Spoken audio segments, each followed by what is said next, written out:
Pertama begini, yang pengaduan mungkin pemukulan itu adalah bohong. Yang pengaduan mungkin pemukulan itu adalah bohong.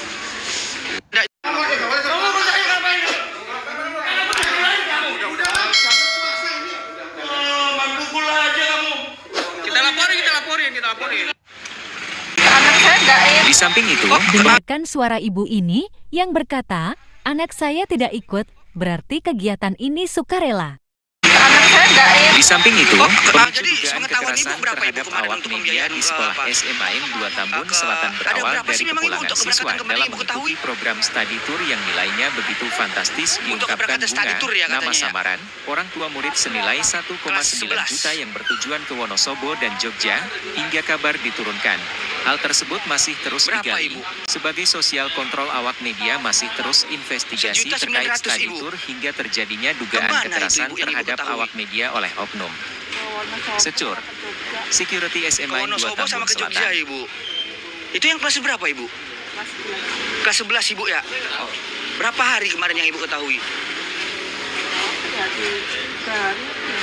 hari ya Ibu ya? Maaf, dengan Ibu siapa? Awalnya pertemuan konferensi pers berjalan baik dengan sedikit ujarnya Wakilsek. Dipidana mengintimidasi. Ini udah kelas.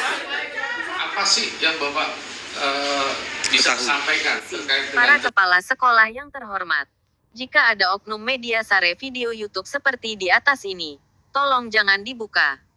Sebab mereka akan bangga penonton video itu jadi banyak yang nonton. Karena setiap disare langsung dibuka oleh pihak sekolah. Pihak sekolah sudah pada cerdas. Rata-rata tidak mau membukanya. Padahal video itu sudah di-share ke banyak sekolah. Akhirnya dia yang buat video itu. Dia yang sare dan mereka juga yang nonton. Bahkan diduga ada yang menghabiskan kuota sendiri hanya untuk mendapatkan jumlah pengunjung. Kali ini video di atas baru dibuka oleh beberapa orang saja. Itu kemenangan kita dalam meredamnya. Bagi yang penasaran isi video di atas itu, cukup download oleh seseorang lalu kirim lewat Japri. Wah, berarti hanya nambah angka 1 pengunjung dari yang download. Sehingga YouTube aslinya jadi sepi. Saya sebagai admin tulisan ini, sudah download video itu. Jadi jangan ada yang download lagi. Maaf ini hanya saran. Sebab tidak mungkin ada satpam sekolah mukul wartawan. Seperti teriakan oknum dalam rekaman itu. Tapi teriakan mereka itu benar adanya. Biasanya mereka berteriak di dekat kamera yang mereka bawa dengan kalimat, "Mengapa mukul?" Dan berulang kali kalimat itu dia teriakan. Hal seperti ini sudah beberapa kali dilakukan sekelompok oknum, dan berhasil membuat gaduh. Kini ada anggota aksi Asosiasi Kepala Sekolah Indonesia, sempat beberapa kali menulis di berbagai media, menyarankan untuk tidak membuka berita online atau channel YouTube mereka.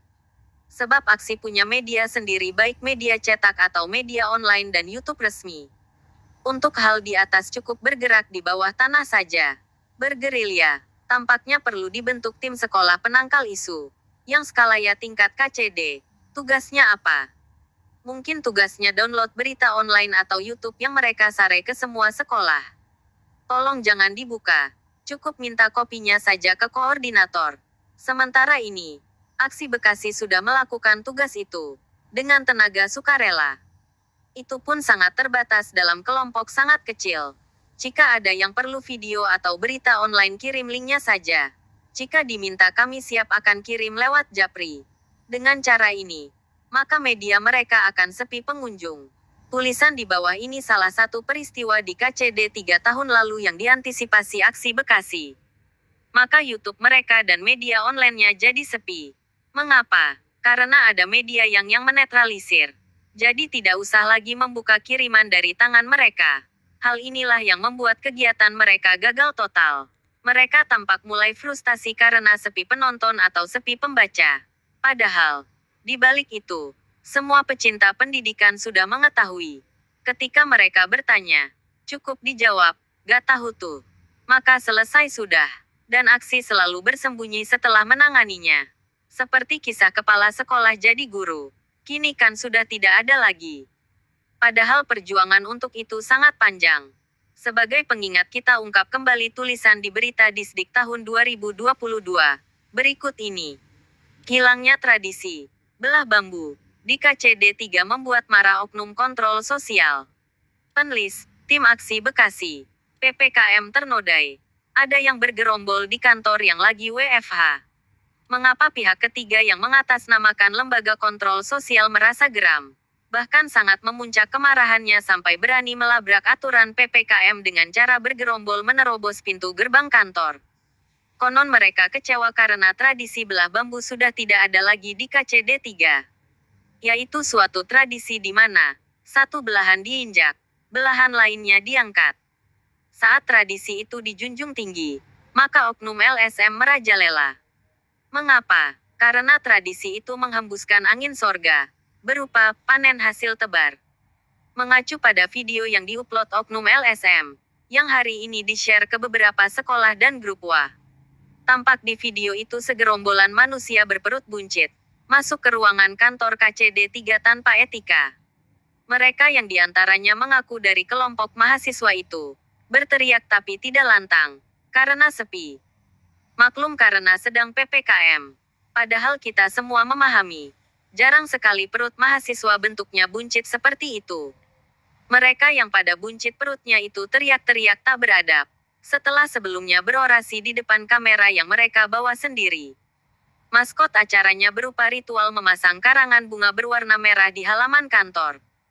Tampaknya ritual ini meniru jejak kesuksesan saat mengadukan sekelompok sekolah SMA SMK Kota Bekasi ke Kejaksaan beberapa bulan sebelumnya. Sayangnya demo mereka kali ini tanpa penonton karena sedang puncaknya PPKM. Mayoritas karyawan sedang WFH. Ruko sekitarnya pada tutup. Harapan satu-satunya adalah video yang mereka sare di YouTube bisa viral. Sayangnya saat tulisan ini dibuat, diduga hanya ditonton oleh mereka sendiri.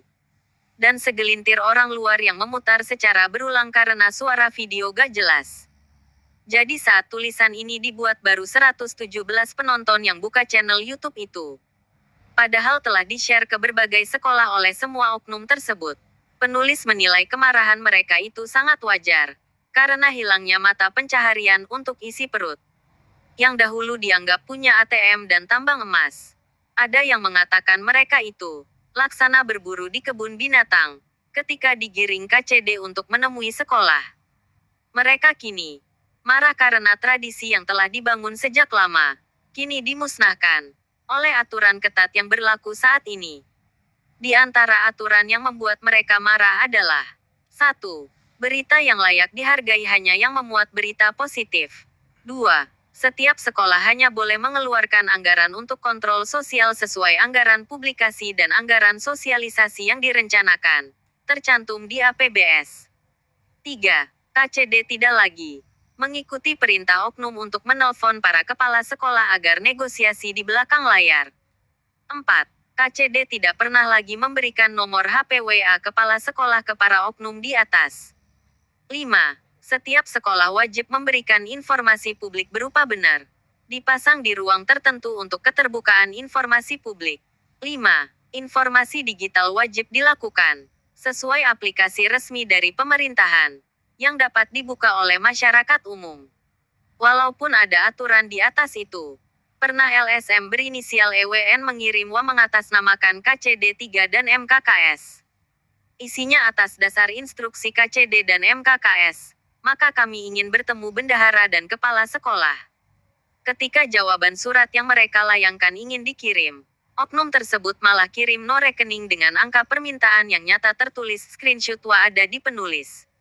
Pernah juga ada masyarakat yang mengaku dari organisasi kontrol sosial, berkeliling ke sekolah membawa satu bundel lembaran kertas berisi angka-angka. Dan setiap nominal yang tertera informasinya sangat akurat, karena diambil dari aplikasi resmi pemerintah. Hal ini jadi bahan tertawaan. Sebab itu merupakan konsumsi publik yang tidak perlu dipertanyakan. Singkat cerita, tradisi belah bambu yang mereka bangun secara kokoh sejak dahulu, yaitu menginjak satu belahan dan mengangkat belahan bambu sebelahnya, tak lagi dilakukan di KCD 3 saat ini. Semoga hal ini bisa diikuti di KCD pada umumnya. Karena diduga pola seperti ini hampir seragam. Menjelekkan sekolah lain. Mengangkat sekolah yang dikunjungi. Dengan menunjukkan tulisan di koran yang memajang berita kontras berhadapan. Jika tebusannya tidak sesuai permintaan angka spektakuler, maka besoknya akan terbit berita miring di media yang berbeda. Begitulah seterusnya. Jika dahulu, saat tradisi, belah bambu, dijunjung tinggi oleh para pejabat. Tatkala ada beberapa sekolah dilaporkan ke aparat hukum oleh kelompok mereka, maka sekolah tersebut dianggap pengelolaannya buruk. Kepala sekolahnya gak becus meninabobokan oknum kontrol sosial. Sementara sekolah lain yang lepas dari bidikan oknum, terus dimanjakan sebagai contoh yang layak dianggap baik. Tentu saja alasannya karena berhasil bisa terlepas dari jeratan berita miring. Padahal di balik itu semua pengelola sekolah sangat paham betul. Jadi sudah bukan rahasia lagi cara menanganinya. Pada saat berkibarnya RSBI, rintisan sekolah bertaraf internasional. Kepala sekolah diberi amunisi berupa pelatihan tentang strategi menyusun SDIP, School Development Investment Plan. Dalam setiap penyusunannya selalu ada bimbingan berbagai hal termasuk masalah kontrol sosial. Jika ada sekolah tamannya kumuh, dindingnya buram, maka dapat mencerminkan nilai manajemen di dalamnya amburadul. Di antaranya karena rongrongan pihak luar. Begitulah konsep yang sering disosialisasikan. Konsep RSBI di atas telah terbukti dari korban tradisi belah bambu saat itu. Sekolah yang terkuras pihak ketiga akan tampak halaman sekolahnya kumuh, pagar dan dinding sekolah tidak terawat. Sisa-sisa teori di RSBI ini layak diduga masih relevan hingga saat ini. Dan bisa dibuktikan, tradisi belah bambu sudah umum dibangun oleh oknum LSM sejak puluhan tahun di dinas pendidikan manapun.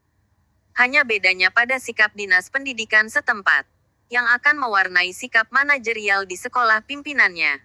Ketika pemimpinnya terbawa arus, maka sekolah akan terkuras. Tenaga, pikiran, finansial, terkuras mengurusi oknum itu. Urusan sekolah jadi terabaikan karena sibuk berurusan dengan penegak hukum. Walau ujungnya sekolah mendapatkan SP3, tapi lelahnya luar biasa. Bermain di belakang layar adalah solusi termurah pilihan pintu neraka. Kota dan Kabupaten Bekasi, termasuk sempat terjerat permainan tradisi belah bambu. Bahkan sejak zaman Orde Baru, tradisi ini begitu lengket. Bahkan ketika masih bernama Dinas Pendidikan dan Kebudayaan, pernah ada kepala dinas pendidikan yang rutin menelepon kepala sekolah dengan kalimat populer, "Tolong hadapi pokoknya saat pulang upayakan dia tersenyum." Kalimat ini sudah menjadi buah bibir di tingkat SD, SMP, SMA, SMK, SLB. Bahkan ada yang berseloroh. Setiap kepala sekolah bersalaman. Keluar kata, "Pokoknya saat dia pulang usahakan tersenyum." Hahaha. Dan di akhir suara, tampak muka para pengelola sekolah, memerah, bahkan membiru. Kini tradisi belah bambu, ciptaan para oknum itu, pohonnya mulai condong seolah akan roboh. Dengan karangan bunga dan video YouTube yang mereka sare adalah upaya oknum mendirikan kembali tradisi itu. Namun sejak KCD 3 dijabat Dr. Asep Sudarsono, sekolah mulai punya nyali.